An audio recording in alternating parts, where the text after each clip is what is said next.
Alrighty, how's it going everyone? Texas Man here, back with another video. I hope that you guys, of course, are having a wonderful day.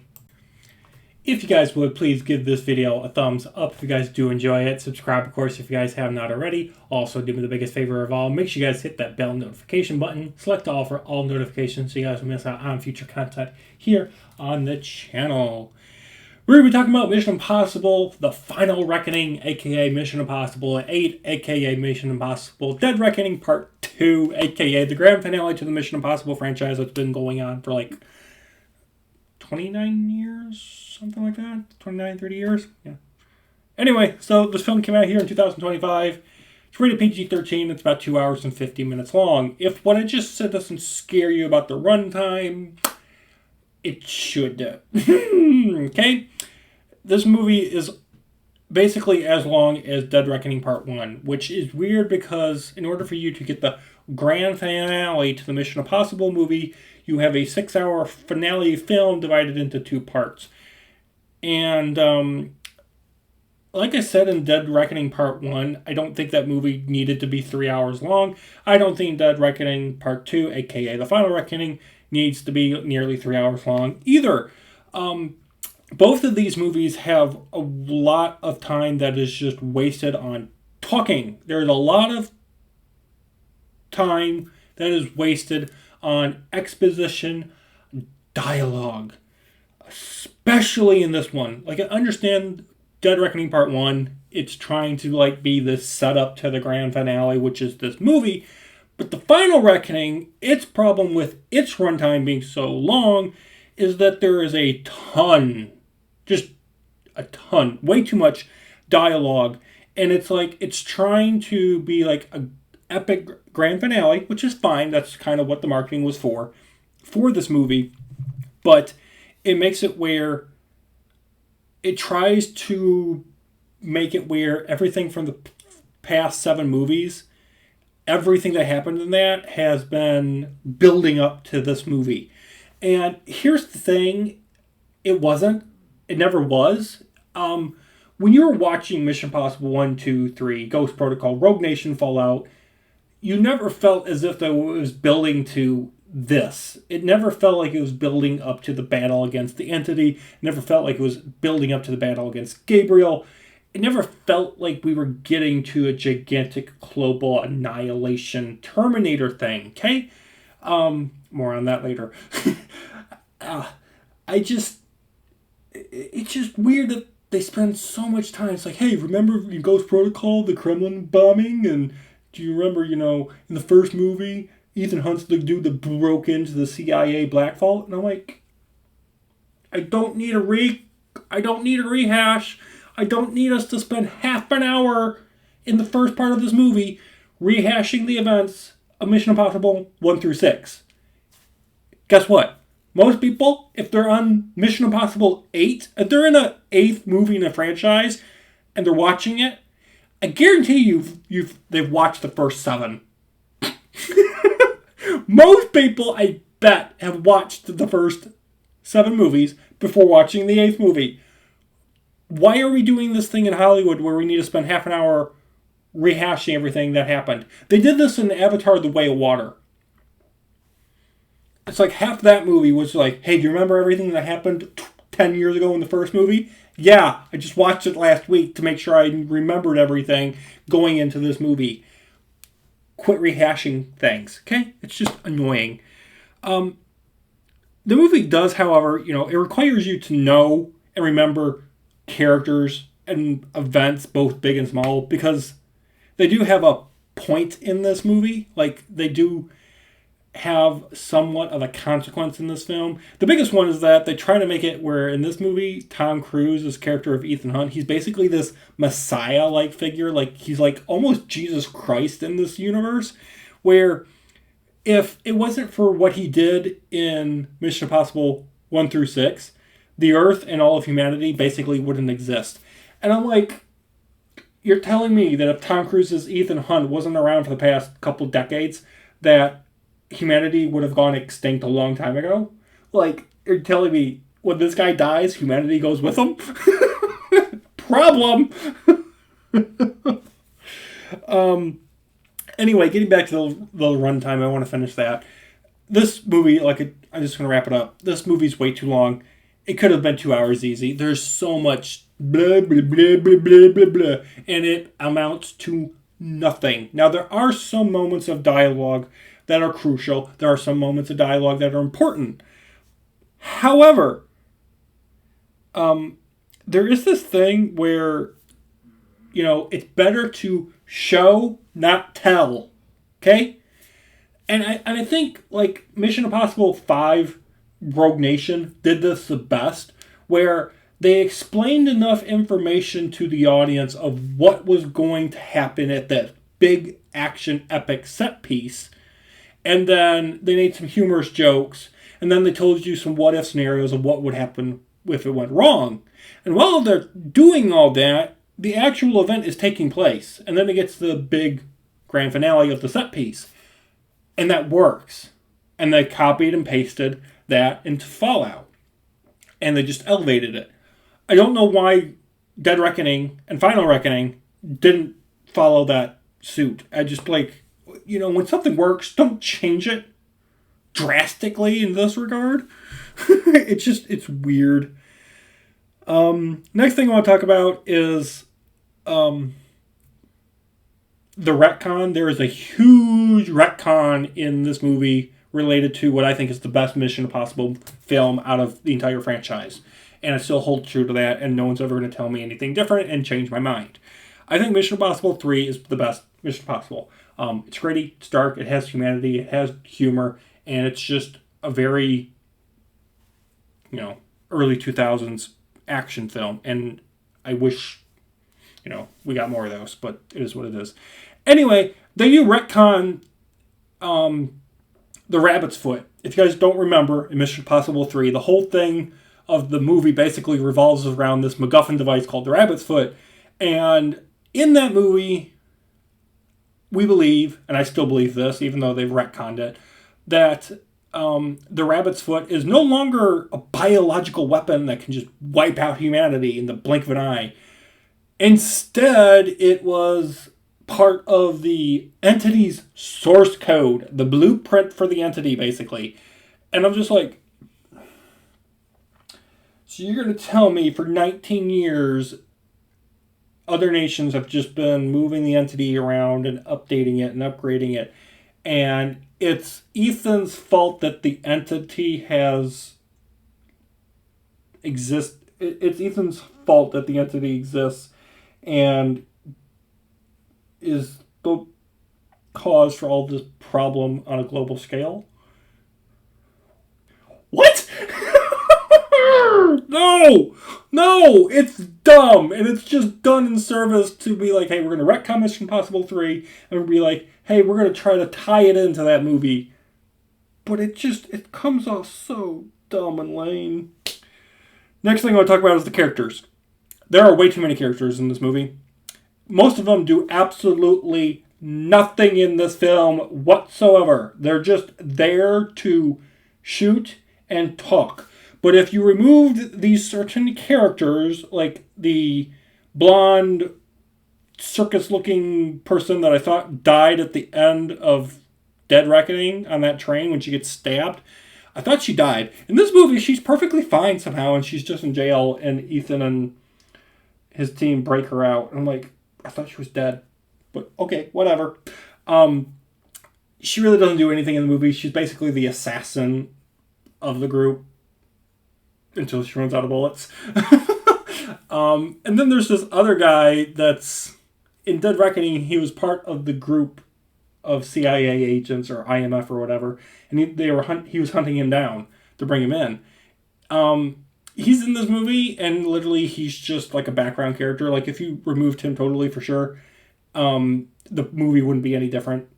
And there's just a lot of those types of characters where you could remove them easily because they either do absolutely nothing or they're in the movie to do one thing. And to me, that is just really bad writing. Also, there are a lot of things in this movie that happen that are completely illogical, but they're just done for reasons unknown to me. Two of them I want to talk about is, how does the lady that was the head of the CIA and then I think she became the head of the IMF. In this movie, she just shows up and she's the president. I'm sorry. Did I miss a plot line somewhere? Because I thought in Fallout she was like the head of the IMF. And then 2 movies later, she's the head of the president? I mean, she's the head of United States of America? She's the president? Like, when did that happen? Like, huh? I'm sorry. I'm confused. Another thing that happens that is completely illogical and it kind of just breaks the immersion a little bit is the final action set piece is Ethan and Gabriel, the bad guy of the movie of sorts. They're doing the airplane thing, and Gabriel says that he's the only one that's got a parachute. So Gabriel jumps out of the plane. Something happens that causes him to die. I don't want to spoil it. And so there's no more parachutes, and the plane is on fire. It's going to crash. Out of magical thin air BS, Ethan gets into the cockpit of the plane, and somehow he gets a parachute, and then that one goes up in flames, and then his reserve parachute also comes out and launches, and I'm just like, didn't the bad guy just say that there were no more parachutes and that he had the only one? Like, if you've seen the movie, you know exactly what I'm talking about. And if you haven't, and when you do watch it, you can keep an eye out for this line of dialogue and this inconsistency in the movie. And I'm just like, huh? I'm so confused. Moving on. The Entity. I thought The Entity was kind of a unique and interesting concept in Dead Reckoning Part 1. In this movie, it does absolutely nothing except talk. It's not scary. It's not threatening. It's just an AI program hanging out in cyberspace. Whoop-de-doo! The only scary thing about The Entity is that basically it's Skynet. Like, in this movie, it feels like it's Skynet from the Terminator franchise, where it just wants to, and there's no explanation for this whatsoever. Again, things are just happening for the sake of movie. But The Entity basically just wants to start World War III, use all the world's nuclear arsenals to blow this shit out of the planet, and then The Entity wants to hide out in this doomsday bunker, so anyone that survives, any human beings that survives, can worship it as the god of the planet. And I'm like, I get we're doing the whole, destroy your creators thing, but, like, this just screams, this entire movie screams Terminator 3, Rise of the Machines. Okay? That's what it is. You gotta get the gizmo, put in the poison pill to try to kill Skynet, and then they go to this bunker in the middle of nowhere, and there's planes and whatnot. I'm just like, I'm watching this, and I'm just like, the last hour of this movie is literally just ripped from Terminator 3, Rise of the Machines. Like, if you've seen that movie and then you see the ending of this, it's like 80% copy and paste. It is so bad. Biggest character that dies in this movie is Luthen, who, of course, has been around since the first Mission Impossible. He ends up dying. And it was a little bit of an emotional death. But as the movie went on, and this is a problem with the runtime, as the movie went on, his death kind of lost impact, and I almost forgot about it. I was just like, wait a minute, Luthen died. Yeah. I was surprised. I thought they were going to also kill Benji, but Benji does survive. Thankfully, I guess. I mean, I guess Simon Pegg has something in his contract where it's like, my character can't ever die. Even though every single movie he's in, it almost comes close to that. What else? Last 2 things. The film, like I said earlier, it spends a lot of time trying to connect to past films. Like I said, with Mission Impossible 3. This movie also tries to connect a lot to the very first film, when Ethan Hunt broke into the CIA Black Vault to get the list. It tries to do this, but it comes off very cheap, and basically it's done for a cameo character, and this cameo character does absolutely nothing. He just shows up, but like I said, if you remove this cameo character and his wife from the movie really wouldn't be any different. Like, there could be a better way to write them out and incorporate something else. It's just, he does nothing impactful to the story. It just felt like a cheap gimmick. But you're like, hey, he's back. And I'm like, hey, I don't care. And lastly, the ending. This movie ended really strangely because everyone was touting it as being the last mission in the Mission Impossible franchise. But it doesn't end in a way that you would think. Like, Ethan Hunt doesn't get, to ride off into the sunset. He doesn't die. Gabriel's dead. The world is saved. The entity is alive on a thumb drive in Ethan's possession. But there's no clear evidence as to, is he part of the IMF? Is he the head of the IMF? Has he retired? Is he going to get together with Grace? It's like, there's no clear, this is the final film, this is the end. Like, it's left open book. Like, there's no ending. It's just like, there's a scene, and it's like, and then the music kicks in, and I'm like, okay, so is there gonna be more? What happens to Ethan? What happens to his friend? What happens to the IMF? By the way, what's the world like? Because they also tout that if Ethan does what he does, and he does do it, where he puts the poison pill basically into the entity and traps it and kills it, I guess. I'm confused on how that all worked out. I have to rewatch it.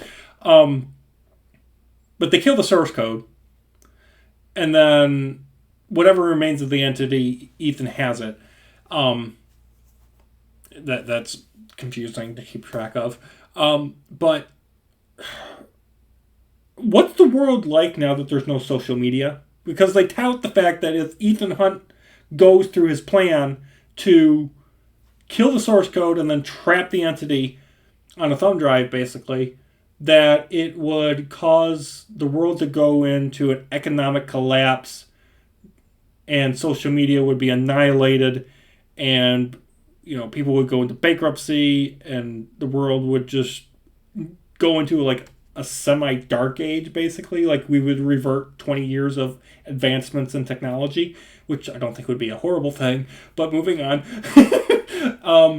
We never see the fallout of that, no pun intended. We never see the repercussions, to the world based on Ethan's, actions. Like, we get this whole the day the Earth stood still moment where the planet loses all of its electricity. All the power grids on the planet just go dark for like 3 seconds. And then the generators all kick back in, and then all the electricity on the planet's back. And I'm just like, so did any of that high-stakes mumbo-jumbo matter? Because I don't know. And the movie never tells me. It's just really strange. It's a strange final movie in this franchise. Now, to be honest, if they don't do another one, perfectly fine. I think this was serviceable enough to conclude Tom Cruise playing Ethan Hunt. If they plan to reboot it, fine. I don't care. I don't want to really see it, because if Tom Cruise ain't in it, I don't want to see it. Same thing kind of like with what they're doing with the Harry Potter franchise. Like, they're rebooting that on Max. And I'm just like, you know what? I've seen the story. I've read the books. I don't need a TV show format. And I think the movies were really a great adaptation of the books. I can't say that the same with like the Percy Jackson franchise. Like, the movies are horrible compared to the books, but the show was great. So I just think that if Mission Impossible is going to get a reboot, and it's not with Ethan Hunt, Tom Cruise is Ethan Hunt, I really don't care about it. If they do a Mission Impossible 9 and they just continue the storyline moving forward after this movie, The Final Reckoning, then I'll probably check it out. But otherwise, I think Tom Cruise, he's in his 60s. He's probably wanting to just do like single standalone action movies before he retires. So, with that, guys, I'm going to give Mission Impossible: The Final Reckoning a 6.5 out of 10. Thank you guys for watching. Have a great day. Let me know if you guys agree or disagree on anything I've said in the video. Have a good one. Peace out.